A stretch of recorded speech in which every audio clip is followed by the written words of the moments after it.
them because, of course, babysitting problems, so I never got the whole certification thing. But I've worked with them a lot since then. So the first thing you need to know about working with crystals, as far as there are several different ways to work with them. You can just keep them in your aura, which is what jewelry does, and work with them that way. I make jewelry. I have lots of jewelry if people want to go through and look. Grab that for me, please. I've got stuff that I make as far as the bracelets and sometimes earrings, but I don't think I have any at the moment. But they, keeping them within your auric field actually helps them to assimilate their energies to yours, and it helps to change it. So that's one way to do it, but the way I'm going to talk about today is actually working with them, kind of like what they used to say, laying on of the stones. They put the stones in the chakras, and it specifically works with each chakra and brings a level up. So it's like, I'm going to kind of teach a mini gemstone balancing, basically. So we first have to explore the basic energy centers of the body and what the chakras are and what they do. Now, chakras, you have them all over your body. Every joint has a chakra. It's basically a nexus of nerves. Your hands have chakras, your feet have chakras, but there are main chakras that go down from the soul chakra all the way to your root chakra, which is at the base of your spine. And every one of them has a different purpose, and is aligned to a different energy, has a different organ that they're linked to. So if we start with the root chakra, stand up. She agreed to be my guinea pig. Take off your jacket, turn around. No, the other way. Like that. Okay. So the root chakra is at the base of the spine, right here. It's called the coccyx. This is my daughter, so I can touch her. It's basically related to the color red or the color black, depending on what you're working with. Most people say red. Some people who work with more intense energies say black. It's an earth element. Its attributes are the physical plane concerns, like your basic have-to-have needs. So it would be like your housing, your food, the money that you have to survive, and it's your success and your grounding and health, and also courage. Your courage comes from there, and also from the navel chakra. And if it's out of whack, you can have kidney and adrenal disease, spine issues, colon issues, your legs can have issues, and bones are connected to that chakra. So if you have a deficiency, an osteoporosis, a deficiency of something, and your bones are very weak, it could be that your root chakra is out of whack. It also has some negative qualities of self-centeredness, insecurity, anger, greed, and violence. So if you know somebody who's really greedy, they probably have too much energy in their spine chakra. So it's not balanced, and it's keeping them in that, locked in that insecurity and anger and greed and violence, and everything's about you. Which makes sense if you think about it, because it's about physical plane concerns. On the flip side, if you are somebody who never seems to have what you absolutely need to survive, it could be that you have too little energy. Your spleen chakra, which is also called your navel chakra,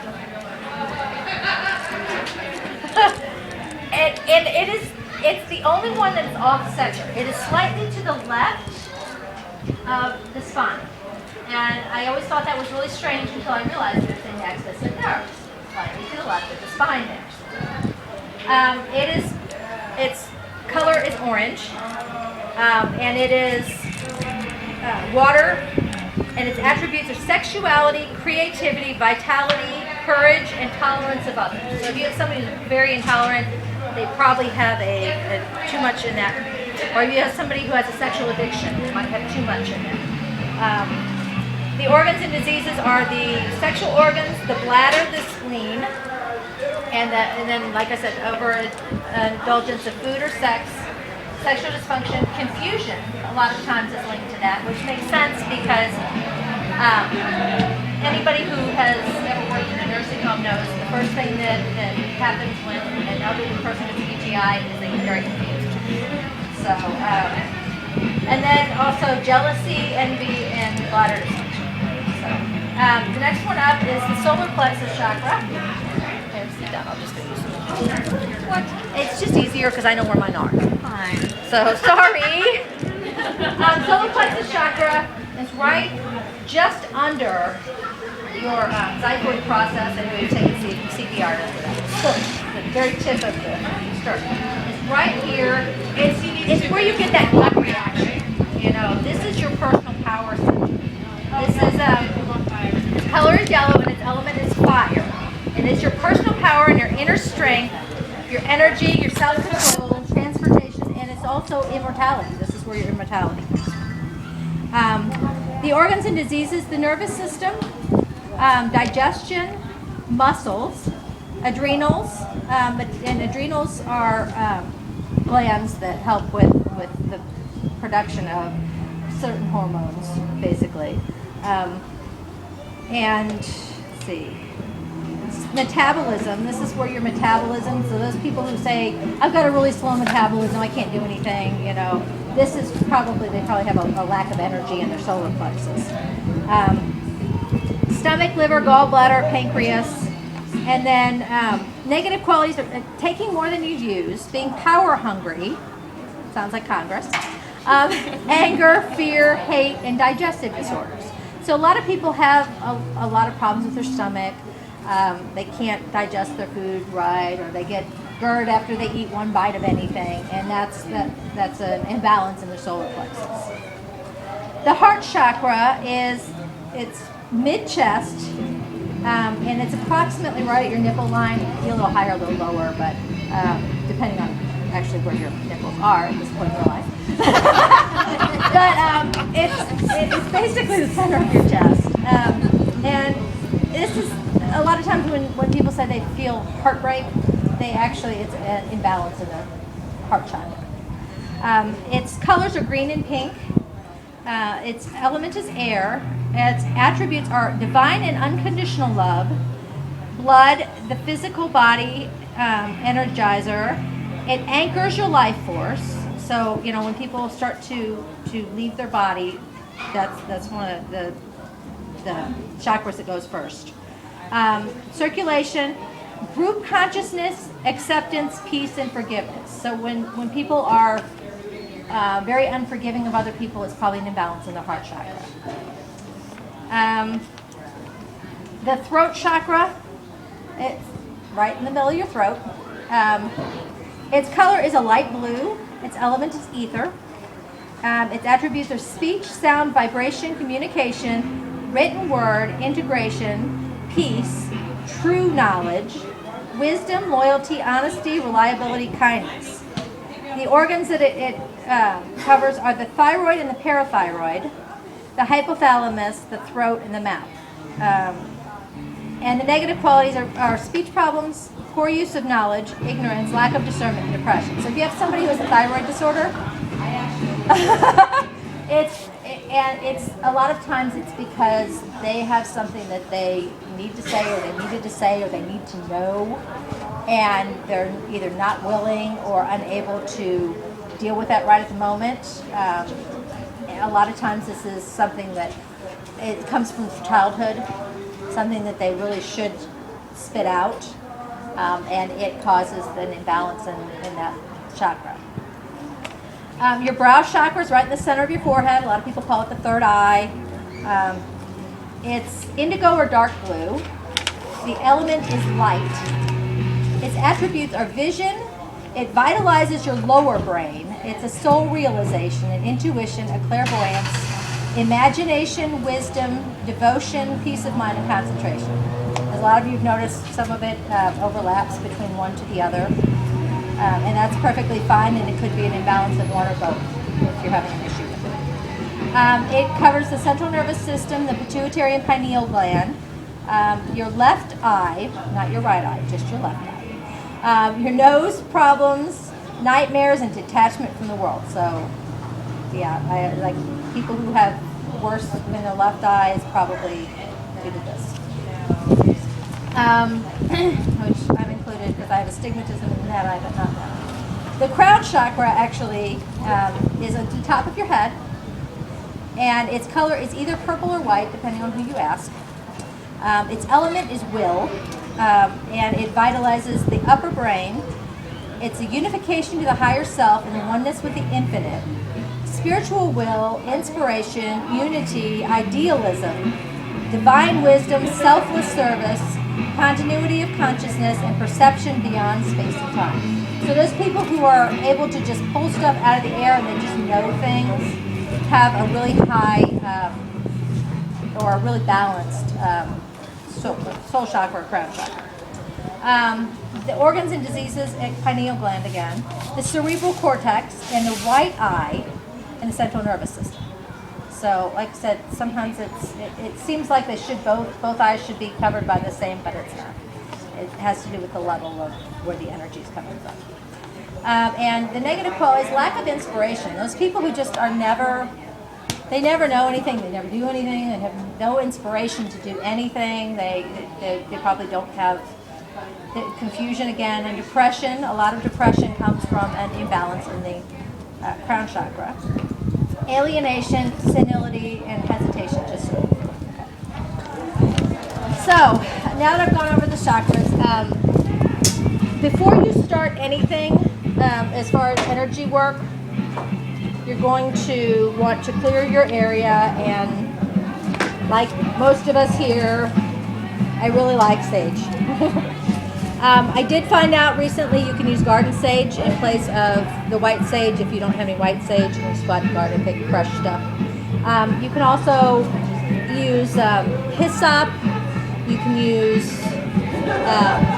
use the salt water, but don't get it on the stones, because once you've programmed the stones, the salt water will actually deprogram them. So you don't want to use them for that. But I use sage most of the time. You can use copal or sweetgrass, any kind of banishing. You just don't want any extra outside influences in your area when you want to plant something. I'm sorry, have you ever used any sound clearing? You can use sound clearing if it's what works for you and you're okay with that. The only problem with the sound clearing is, if you notice, like the throat chakra, it is very sensitive to sounds. So I would do that before, I would clear the room before the person came in. I usually, before I start, I not only smudge the room, I also smudge the person. And I keep it burning because I smudge several times while I'm working with the stones. And usually I get the person to lie down on a floor or mat, table, bed, whatever. Beds are kind of hard because they tend to, make the spine go up and down. And you can, when you lay the stones on, you can use them either on the front of the body or on the back of the body. If you're working intensely with the heart chakra on somebody, you want to go through the back. If you go too much through the front and try to change it too much through the front, sometimes it can cause more problems than you're solving. So if you're working intensely, any kind of energy work with the heart chakra, go through the back. It diffuses it a bit. Let's see. I smudge the patient, then I scan the chakras, and you can do this if you can see chakras, you can just look at them. Otherwise, you can do a scanning, stand up, please. And it's all by feel, and you have to, it's just something that you'll work on as you learn to do this. And basically, I always close my eyes because I can see things better when I have my eyes closed. And then you scan the chakras, and you basically try to feel where the energy level is. And then I scan every one of them, and I try to find out where it is, which one's lower to the energy field and which one's higher.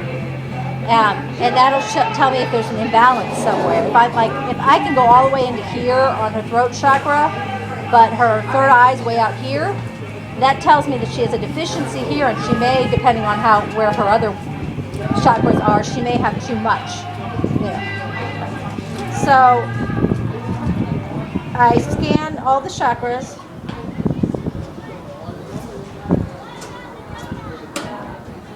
I kind of wait for the energy to bounce my hand back. That's kind of how I do it. I go in and then I wait and see where it's going to stop pushing my hand out. So, and then, you can tell whether somebody has too little or too much in a certain area. So, you can sit down. And then, when you start working with them, I always start with either the heart chakra. I usually start with that one, and I put the first stone on the heart chakra. Unless if I'm just doing the spine. If I'm doing like the full body, I put crystals in the hands, at the feet, and at the top of the head first. And I like using, even if I'm just doing the spine, I like using the ones in the hands, because these are two of your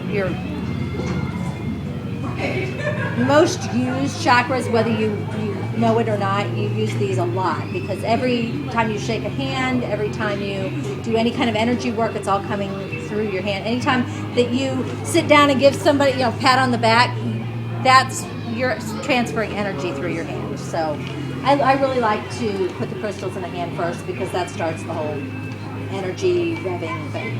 So once you've started and you decide that the heart chakra needs a malachite,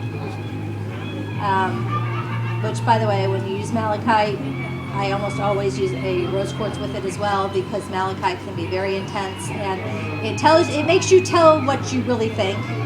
And sometimes that's really intense, and people don't necessarily need to hear that you thought they were snobs since birth. So, if you put the rose quartz with it, you may tell them, you can be a little uppity sometimes, rather than going, you are such a snob, So, it tends to balance it. But I start with the heart chakra, and then you go up or down each one. So if I go from the heart chakra, I go to the throat chakra. And then the next one I put on is going to the solar plexus. And then the third eye, and then the navel chakra, and then the astral chakra, and then the root chakra. And then as soon as I have the stones on, I'm going to scan again, and then I'm going to smudge again. So I'm going to get anything that has lifted out of the aura, that stone has lifted out of there. I'm going to go ahead and smudge that off. And then I'm going to scan it again and decide, okay, well, this one is really working, and the heart chakra just needs a little extra oomph. And then I go, okay, I think this time, I'll add a clear crystal to just give that a good oomph. Or I might say, kind of seems to me like I'm going to need to put a green aventurine here. And I have actually been doing balancings where I think, okay, so heart chakra, green, pink, okay, I'm going to pick this stone up. And another stone that completely and totally would not be one that I would have picked for that one decides it's going to raise its head and go, okay, this is what I need. And it's like, a black tourmaline, really? Are you sure? And then I put it on there. I come to find out they've had really bad experiences, and they just really need to get rid of some of that negativity in their heart. I don't know this when I'm going in there. I don't ask questions. I will tell you after I've done this what I've done and why I've done it, or what I've done and that I have no idea why that carnelian wanted to be on your crown chakra, but it really did. And carnelian is for, creativity and sexuality and inspiration. Okay, so you've got this creative sexuality thing going on with your partner. That may be why, So I don't ever look at it and go, no, you can't go there. Because I've had multiple times when I've gone, okay, I have no idea why this one wanted to go there, but it did, and it makes perfect sense to that person. So, but like I said, I smudge several times once I feel like everything's balanced. I usually leave it on, depending on the person. Like when I do Jeff, he can't lie flat for very long because he has back issues. So when I'm putting those on there, I know that it's going to be a pretty short time that he's going to be able to stay still. So when I put them on there and I smudge and I go back and I check, it's not several minutes later. It's just like as soon as I finish the smudge, I go back and do it. Now, other people who can stay still longer, you may want to give it a couple minutes to bring up what's going to be brought up. And then when you go to remove the stones, you're going to follow the same technique. You're going to start with the heart chakra, take that one off first, and then go up and down, one each, until you have removed them all. And then you need to cleanse them. You can cleanse them by using sage, running water. Like I said before, I don't put them in salt because that deprograms them, and the ones that I've used for so many years have just, they know what they're supposed to do, so I don't want to deprogram them. And then the sun, except for like amethyst, citron, fluorides, those are all going to pale the longer they stay in the sun, but moonlight is great for those. So, but any, clear crystals or, crystals that don't leach in the sun, you can put in the sun and that's great for them. So, I have also, a lot of times I'll use straight clear crystals. I have a lot of crystal points, and if you are unsure of the person and how they tolerate things, like I know I've had lapis on my forehead, my third eye chakra, and sometimes it'll be fine, and sometimes I can't tolerate it. It's just too intense for me, and I have to use the satellite instead. So ask the person, once you get the stones on there, or ask them when you're smudging them the first time, say, if something doesn't feel right, tell me, because it may be too intense for you. It may be, that something else is going on. So, and sometimes if I don't know the person really well, I'll just use straight quartz crystals. And if I know that they have a blockage, like I know that he has blockages in certain areas of his spine. So, like for the hips, if you got somebody who has a lot of hip pain and you want to do some work on them, you can put the stones on the chakras, and then there's area right here called the SI, which a lot of times when it gets locked into place, you'll have sciatic pain. It shoots all the way down your leg to your ankle sometimes. I put quartz crystals facing down on those. Sometimes shoulders are the same way. Sometimes people have elbows. Pretty much any joint can have a blockage of the nerve in there. So if you have somebody who's got a lot of ankle pain, you may need to put some crystals on the ankles to pull it through and to open that up. So, and I do sometimes check above and below, like below the feet and above the head, to make sure the energy is flowing fine. If it's not coming out the feet, then I have to go, okay, where is it blocked, and go back through and go, okay, your right knee is just really, So, I have some stones that, Kate, you want to help me with this?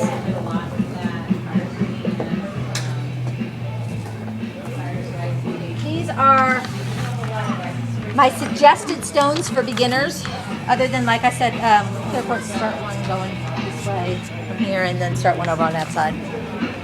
This is garnet. Garnet is the stone of health. It extracts negativity from your chakras and it transmutes. It brings expansiveness and awareness and manifestation. It awakens the inner fire in the kundalini. It stimulates the base and the crown chakras, and it allows the energy to move through. So if you have somebody who's got a crown chakra that's really blocked, you can use the garnet on that one. You can use the garnet at the base. Some stones don't work as well above or don't work as well below because of what they are. But this one you can use on any chakra that would be blocked. It just needs the energy to move. It helps with the connection between the ethereal and the physical nervous system. So a lot of people can manifest stuff in the ethereal world, but they can't quite bring it into the physical world. It's like it's almost there, it's almost manifesting, but it never quite seems to. And chakras, garnet is a really good one for that one. And it aligns your emotional and intellectual bodies, and it helps to integrate the experiences and acceptance of your emotions. It discourages disruptive, chaotic, and disorganized growth.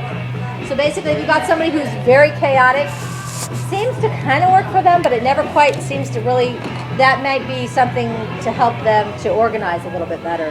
And then it also purifies. It's good for the spine and the spinal fluid, bones, cellular structure, heart, lungs, blood. It will actually repair DNA and RNA structures. So if you have somebody who has like nerve damage, a nerve was cut in an accident, that's a good one for them to keep on them because it will help with the regeneration and the recreation of the DNA and the RNA. Or somebody who had radiation exposure and their DNA was actually changed because of that. That's a good one for that one. And it regenerates and it gives your body strength, endurance, and protection. And it's good for skin conditions and just general strengthening of the aura.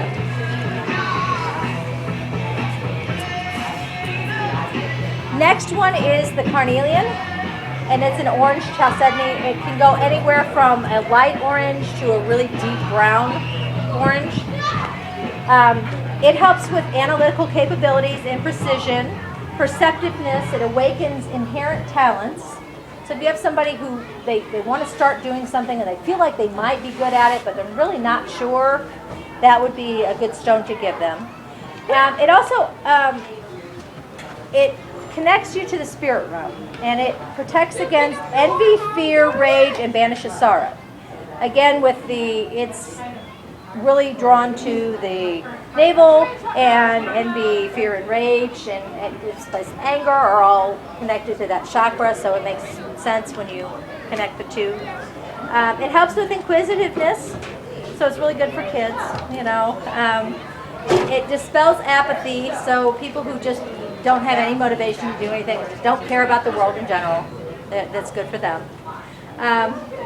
Helps with theatrical pursuits, increased energy, personal power, creativity, compassion, and it's good for neuralgia, which is nerve pain, gallstones, kidney stones, allergies and colds, disorders of the spine and pancreas. It's good. And it brings courage, self-confidence, and it can also protect people from reading your mind. So if you have somebody who you just know every day, they're going in there and they're just worming their way in and taking all your ideas, work on it. Okay.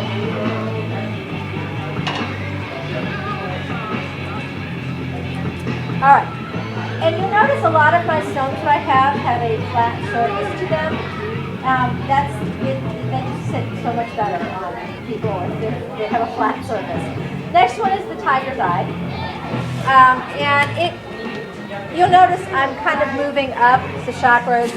I figured if I was going to do this that I'd give you at least one good one for each chakra to start with. Like I said, you can always use just plain quartz crystals, work wonderfully well.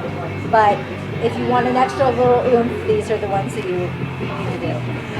It brings together the vibrations of the sun and the earth. So you go from here down. It's usually good for any of the lower chakras. It brings sharpness and grounding and clarity, and it can help you see patterns in things. Some people, they can see patterns in anything. I'm one of those people that you give me a birthday, I'm sure I can see a pattern. And it can enhance your psychic abilities, and it can assist with a gentle attunement on the third eye. So it's because it's bringing in the sun, the power of the sun, and the power of the earth. It does work on the third eye just because it can kind of bring that personal empowerment up there. And at the spleen, if you put it at the spleen chakra, it can help discipline your sexual and emotional life. So if you're one that likes to, go and just always is just falling for the wrong guy, first thing, oh, well, I know he's the one. Oh, no, he's the one. Yeah, that might be a good one for you to wear.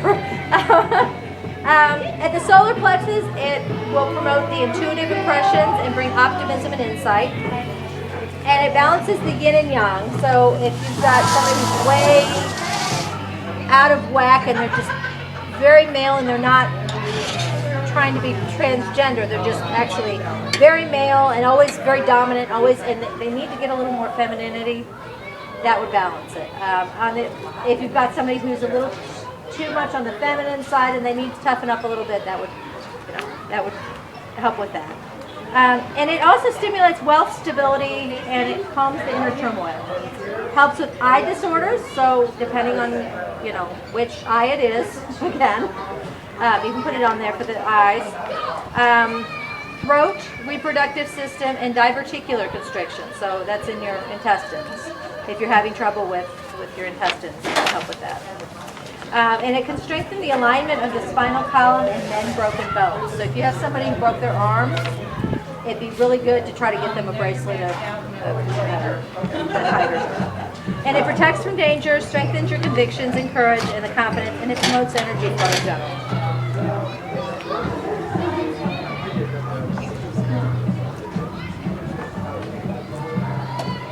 Next is rose quartz, one of my favorites of all time. It's just a very gentle work, but it's a very healing stone. So, and like I said, it can help to soften, especially malachite, but anything that might be a little too tough for somebody to take, and you need to kind of soften it so that they so that they will bring it. Like if you want to bring them a lot of courage, and you're going to get them, your carnelian, maybe they're not really ready for quite so much, so maybe you temper it with some rose quartz. And it can work on all the chakras. It can reinstate love of self and others. Okay, it's very important. A lot of people who are kind of lost in this world, it's not.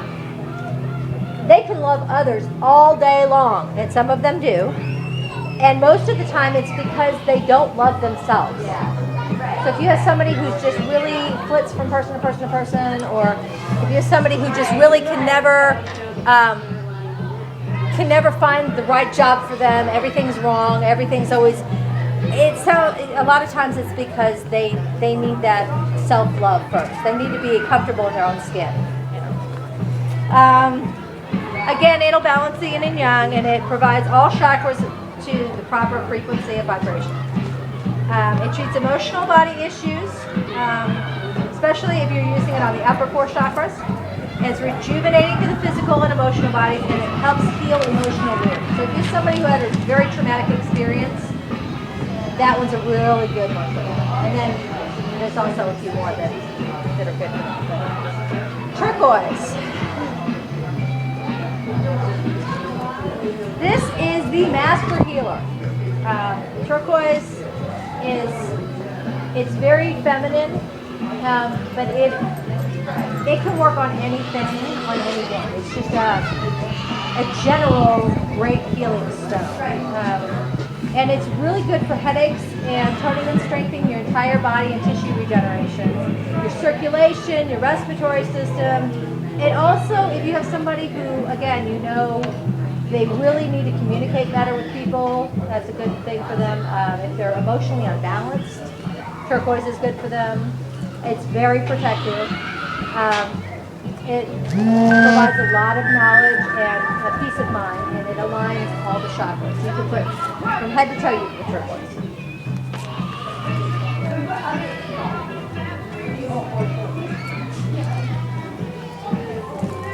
Okay.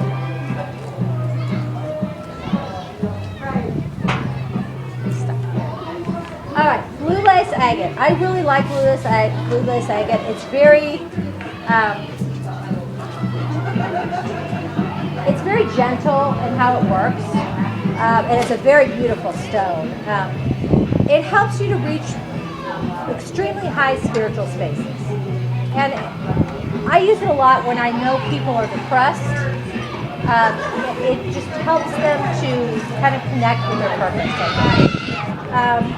It helps with air, light, and movement. So if you have somebody who's constantly moving from place to place and they really need to try to settle down, it can help them to find their their place. Or on the other hand, if you've got somebody who's just rooted to one spot and will not move no matter what, you know, they're not going to leave their job even though it's you know, terrible for them and they really need to move on, that would be a good one for them. It helps with inspiration and inner attunement, and it balances the throat chakra. You can use it a lot for arthritis and bone deformities. Development of nails. So if you have somebody whose nails are always breaking, that's a good one for them. The pancreas, the digestive glands, and it removes blockages from the nervous system in the capillaries. So if you have somebody who doesn't have very good circulation, that's a good one. And it eliminates outward manifesting growth. So if you have like a growth, please go get it checked out by the doctor. But after you've discovered that it's not cancerous, or you're seeking treatment for the cancer, that's a good one to put on that growth, and helps it to, you know, either go away or stop growing or whatever your body needs it to do. Satellite.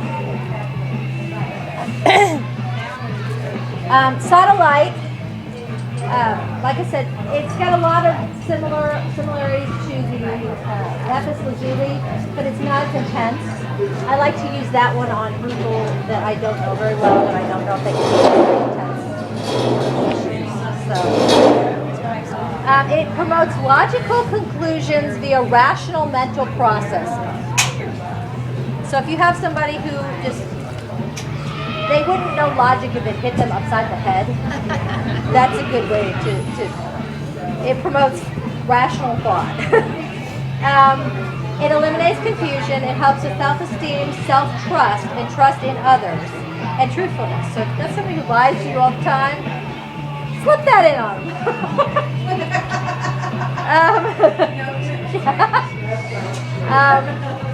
Let's see. It can provide access to the sacred laws of the universe, ideas, thoughts, and inner knowing. It supports gland metabolism. That's all kinds of glands, whether it be, you know, adrenal glands, thyroid glands, parathyroid glands, digestive disorders, insomnia, and it's purifying. So it can help with people who carry a lot of negativity. Helps with hypocalcemia, so people who don't have enough calcium in their blood. And it gives direction of purpose. So if you've got somebody who just doesn't have any direction and flits aimlessly, that's a good thing for them. And it's good for stress relief, nervousness, fear, anger, and guilt. And it calms your inner turmoil and assists with meditation and wisdom. So if you've got somebody who just really needs a dose of wisdom or a dose of reality, there you go. Somebody who has a lot of stress in their life, that's a really good one. Amethyst. Most people who work in the metaphysical realm know amethyst very well. But there's a lot of stuff that really surprised me on that too. It does assist with spiritual contentment, which most of us know. Transmutation of lower energies into higher energies. So if you've got somebody who's really stuck in their root chakra, but they really need to come up to their crown chakra, an amethyst will help that process. It balances the energies for intellectual, emotional, and physical bodies. You know, we have our intellectual body, our, you know, physical body, and our emotional body. And what we think to what we feel to our physical body, and we manifest it. So it'll align those so they're not out of alignment, and we can manifest healing. It helps connect between the earth plane and the other worlds. It clears the aura and stabilizes and transmutes dysfunctional energies in the body. So like, again, if you have something that somebody's got a really bad sexual dysfunction, it will help to transmute that and make it come from the navel chakra up into the higher realms. It enhances stability, strength, invigoration, perfect peace, and courage. It is called the stone of meditation and protects from psychic attacks. It also assists in the realignment of the bodies. Sobriety, it's the sobriety stone. They used to actually make chalices out of amethyst so you couldn't get drunk on it. So, hearing disorders, strengthening of the skeletal system, the sympathetic nervous system, your endocrine system, which is your thyroid and your parathyroid and your digestive tract disorders, which kind of surprised me, but a lot of digestive tract disorders come from stress and being out of touch with things. Insomnia, heart, skin, teeth, and cellular disorders. Headaches, which I can understand because if you have too much in that area, then you're going to get a headache. And mental disorders. It also helps manage responsibilities, acts fairly in decision making, and ward off guilt and self-deception, and assists with prosperity and prophetic dreams. Make sure after you take, like I said, after you take anything off or you passed it around or you had other people touch it, that you smudge, because it's very easy for stones to pick up energies, and they can very easily pick up energies from other people, whether you're wearing them or you're using them in healing. It's just really, you just need to make sure that you have that cleansing. Do you have any questions?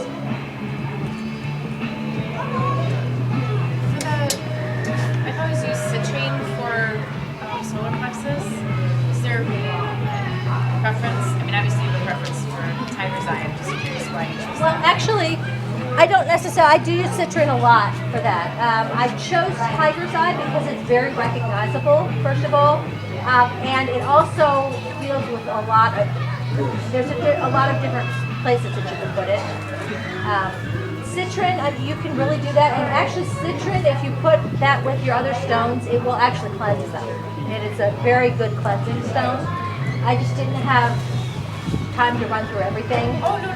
So, but I actually, I do use citrin a lot, as it is one of my favorite stones, especially for solar plexus, but also for other areas.